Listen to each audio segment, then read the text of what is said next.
What is osmosis? Now, you may think you know the answer, but many students lose marks on simple questions like this because they don't know some useful tips I'm going to tell you today. It's the same with all these questions too. This is the video that will get you a grade 9 at GCSE biology. Subscribe. This isn't the only helpful video on my channel. So, osmosis. What you need to remember is 3 things to get 3 easy marks. First, osmosis is the movement of water. It occurs from a high water concentration to a low water concentration. Specify water or the examiner will assume you are referring to solute. Lastly, osmosis occurs through a partially permeable membrane. Simple.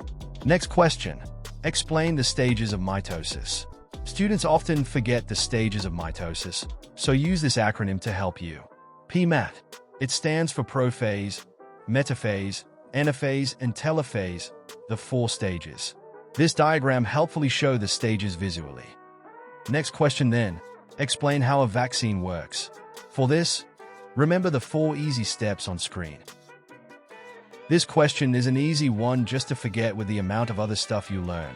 The products of anaerobic respiration as plants is the same as that in yeast, ethanol, and carbon dioxide.